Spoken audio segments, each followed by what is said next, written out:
Selam brolar, kanalıma hoş geldiniz. Bugün sizlere yeni bir Darkness Rises videosuyla karşınızdayım. Hiç vakit kaybetmeden videoya başlıyoruz. Arkadaşlar kanalıma hoş geldiniz. Nasılsınız? Umarım iyisinizdir. Evet, Darkness Rises videolarına devam ediyoruz. Hız kesmeden devam ediyoruz. Ve yanlara da artık araya oyunlar sıkıştırmaya başladık. Onlarla da ilgili videolar hazırlıyoruz. Onları da eğer görmediyseniz şuradan kartlardan onları koyuyorum. Ve yorumlarda konuşulanları okuyorum. Yorumlarda şöyle sorular alıyorum. İşte Cengiz abi, ben Cengiz bro ya da işte Cengiz kardeşim, ben şu videoyu çekmeni istiyorum demişsiniz. Arkadaşlar kartlara hepsini koyuyorum. Kartlara bakın, sağ üst köşede, YouTube'da sağ üst köşede kartlara bastığınızda oradan videolarıma ulaşabilirsiniz. Yeni başlayanlar için Sui rehberi, ondan sonra Guardian rehberi, Savaşçı rehberi, Berserker rehberi, yani bunların hepsinin rehberleri var. Ama tabii ki bunları güncelleyerek, yeni edindiğim bilgilerle, bazı eksik bilgilerim olabilir, bazen yanlış anlatmış olabilirim. Hep bunları böyle düzelterek sürekli üstünden tekrar geçiyorum. Mesela bir yerde atladığım bir konuyu tekrardan diğer videoda onu da anlatmaya çalışıyorum. Ve arkadaşlar kanalımız iyi bir seviyeye geldi sizlerin de desteğiyle. Arkadaşlar gördüğünüz gibi şuraya hemen bir tane resim atıyorum. Resimde abone olmayan kullanıcılar ve abone olan kullanıcılar, lütfen arkadaşlar bizim gibi yeni kanallara abone olarak bize destek olabilirsiniz. Abone olalım arkadaşlar. Videoyu da beğenirsek çok sevinirim. Video 2000-3000 izleniyor ama beğeni 25-26'larda kalıyor. Arkadaşlar beğeniye basarsanız bana destek olmuş olursunuz ve videomuz da yukarılara çıkar ve daha çok yeni insanlara bu oyunu bir şekilde öğretmeye çalışırız arkadaşlar. Gördüğünüz gibi geçen videomuzda da burada etkinlik görevini 3 gün 20 saat diye, hala ya, şaka gibi ya. Kaç gündür video atıyorum, hala diyor ki 3 gün 20 saat ya. Abi şaka gibi ya. Evet arkadaşlar, Sui'ye girmemin sebebi 2 tane yaldızlı bulduk buna. Vallahi ben de şaşırdım. Bakın 2 yıldır bu oyunu oynuyorum. 2 yılda bir 7 ay bir ara verdim. Ara verdikten sonra tekrar başladım falan. İşte oyun benden bayağı bir ilerlemişti falan filan. Bayağı bir ilerlediler falan. Yeniden başladık. Şimdi bu yaldızlı işine taktım kendime. Yaldızlı basacağım artık bundan sonra. Mesela bugün, dün değil evvelsi gün galiba, tabii. Olmaz diye bastım. Valla çıktı. Zaten bir tane de bunun pelerinini bulmuştuk. İkili setini bulduk bunun, en azından %3 STR artışını bulduk. Yaldızlı'ya eskiden çok önem vermiyordum arkadaşlar. Çünkü oyuna ilk başladığımda Yaldızlı'nın çok da böyle bir manası yoktu oyunun ilk zamanları. Çoğu kişi zaten Yaldızlı'yı falan bilmiyordu. O zamanlardan biz öyle kalmış. Yaldızlı aksesuar, Yaldızlı kostüm. Gerçekten aksesuar dediğime bakmayın. Kostüm gerçekten önemli. Çünkü PvP'lerde, Bakura'da falan bu gerçekten STR artışı gayet işe yarıyor. %7 olmasına rağmen gayet işe yarıyor arkadaşlar. Onun haricinde yaldızlı nasıl basılara geldiğimizde arkadaşlar, bunları bana hep soruyorsunuz. Ben hemen size şöyle seri bir özet geçeyim. Tesisat gelişimine geliyorsunuz. Demirciye geliyorsunuz arkadaşlar. Öncelikle yaldızlı işlemeyi göstereceğim size. Buradan kıyafetlere geliyorsunuz. Gördüğünüz gibi burada yaldızlı kumaş işle diyor. Buna bastığınızda, kaynak dediğinizde, işle dediğinizde ne diyor? Kumaş istiyor ve boya istiyor arkadaşlar. Dikiş setine geldiğimizde de normal dikiş setinden ne istenir? İplik istenir, iğne istenir, makas istenir arkadaşlar. Mantıken basit. Daha sonra yaldızlı basmaya geldiğimizde butiğe geliyorsunuz.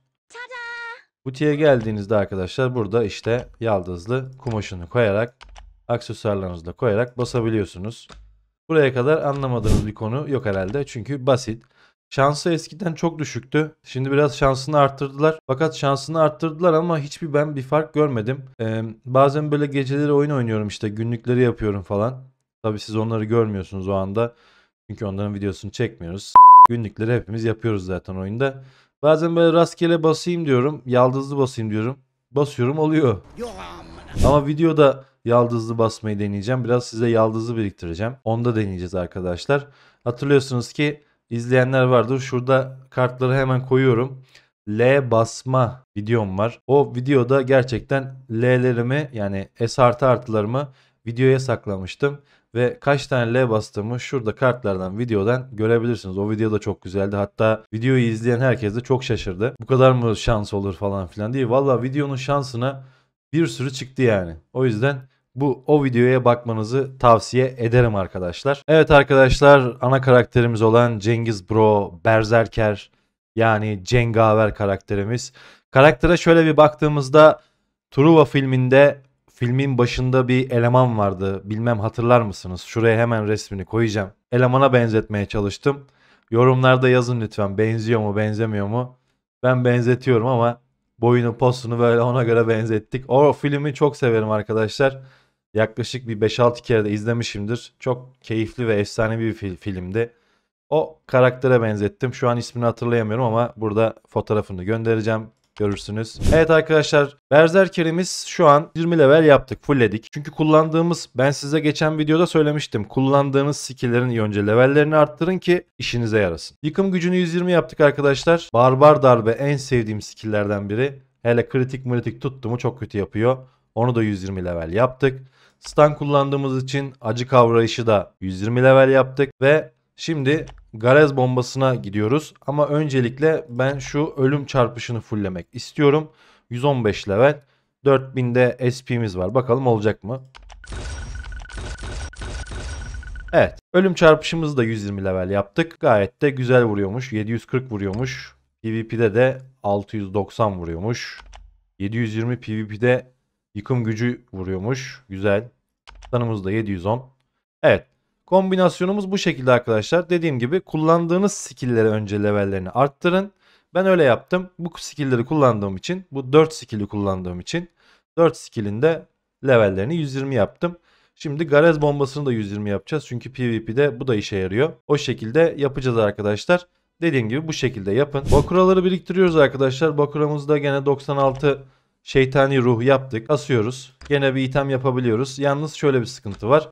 Şimdi item yapmanız için L arıtma taşına ihtiyacınız var. L arıtma taşını da en kolay nasıl kasabilirsiniz arkadaşlar? Artık biliyorsunuz ki kaos kalktı. Hello motherfucker. Yeni başlayan bir sürü oyuncu arkadaşım var. Onlar kaosu bilmeyen insanlar var. Kaostan alıyorduk. Artık cehennemden alacağız arkadaşlar. Cehennem temizleyerek buradan L arıtma taşı toplayacağız. Tabii ki direkt garanti olarak da L arıtma taşı çıkmıyor nedense. Genelde bütün karakterlerimle cehennem yapıyorum ama 1-2 tane, 3 tane ya da 4 tane maksimum L arıtma taşı çıkıyor. O yüzden Bakura setini yapmak için L'lere ihtiyacınız var. Peki o nasıl yapılır? Hemen onun da özetini geçelim. Özel işlemeye geliyorsunuz. Burada normal işleme ve özel işleme bölümü var arkadaşlar. Özel işlemeye geldiğinizde buradan diyor ki 4 tane L arıtma defans verirsen, taş koyarsan buraya sana 10 milyonun karşılığında yaparım diyor. 10 milyon birazcık pahalı mı olmuş? Biraz pahalı olmuş. Daha ucuz da yapılabilirdi. Sonuçta şeytani ruhu toplamak gayet zor. Her gün bakıra yapmanız gerekiyor. Yani bir 10 günde bir item yapılıyor. Benim hesapladığım kadarıyla, bilmiyorum, yanlış hesaplamış da olabilir. Bir karakterle her gün bakıra yaparsınız 10 günü buluyor diye düşünüyorum. Yanlış hesaplıyor da olabilirim ama ihtimal olarak tahmini 10 günü buluyor arkadaşlar. Evet, loncamıza gelmek isteyen kardeşlerimiz var. Loncamızın lideri şu an Muttalip kardeşimiz. Ben çok zaman ayıramıyorum loncaya. Lonca baskınını resetlemesi gerekiyor liderin. Muttalip kardeşimiz de dedi ki Cengiz abi senin işlerin yoğun. Sen bana liderliği ver. Ben sürekli oyuna giriyorum. Ben lonca baskını sürekli resetlerim dedi. Tamam kardeşim dedim. Güvendiğim bir kardeşim zaten. Sıkıntı yok o konuda. Al dedim kardeşim, sen lider ol.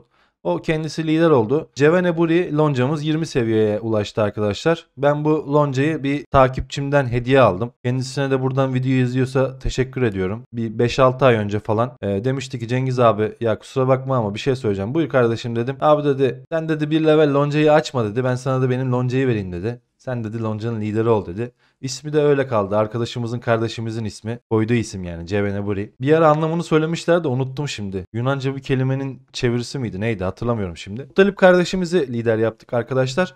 Siz bana yorumlardan YouTube'dan yazın ya da Discord'dan da yazabilirsiniz. Discord açıklamamız bütün videoların altında var. Oradan da ulaşabilirsiniz. Muttalip kardeşimiz de Discord'da zaten sürekli online. Gelmek isterseniz şu an 42 kişiyiz. Gelebilirsiniz. Bizim öyle loncamızda öyle yok, biz maksimum seviyede sürekli oyunculardan, karakterlerden, player'lardan bir şey istemiyoruz. Bazı loncalar var. Sürekli bir şeyler istiyorlar. Sürekli darlıyorlar insanı. Biz öyle bir lonca değiliz arkadaşlar. Bize gelip kafanız rahat bir şekilde her şeyden faydalanabilirsiniz. Bu lonca fetillerine de başlayacağız arkadaşlar. Onlara da başlamamız gerekiyor artık. Bu şekilde devam etmeye çalışıyoruz. Oyunda bir yerlere gelmeye çalışıyoruz arkadaşlar. Ve oyunda da size yardımcı olmaya çalışıyorum. Bana her şekilde her sorunuzu, oyunla ilgili sorduğunuzda zaten size hemen hızlı bir şekilde cevap veriyorum. YouTube'dan yeni başlayan arkadaşlarımız var. Abi işte senin sayende bu oyuna başladım. Gayet de keyif alıyorum. Lütfen videoların arkası gelsin diyen kardeşlerimiz var. Onlara da buradan çok teşekkür ediyorum. Desteklerini esirgemeyen herkese çok teşekkür ediyorum arkadaşlar. YouTube'da bir yerlere gelmek için savaş veriyoruz. Aynı oyunda savaş verdiğimiz gibi. Desteklerinizi esirgemezseniz çok sevinirim. Ciddiyet yeter. Dediğim gibi arkadaşlar, takıldığınız bir yer olduğunda bana her türlü sorularınızı, cevaplarını her türlü alırsınız. O yüzden hiçbir sıkıntı yok. Videolarımızın devamı gelmeye devam edecektir.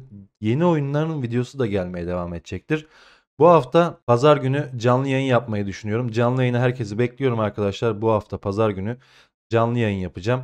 Zaten canlı yayını saat akşam üzeri düşünüyorum.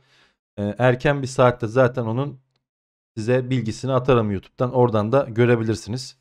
Kanalımıza abone olup bize destek olursanız seviniriz. Şimdilik kendinize iyi bakın. Hoşça kalın.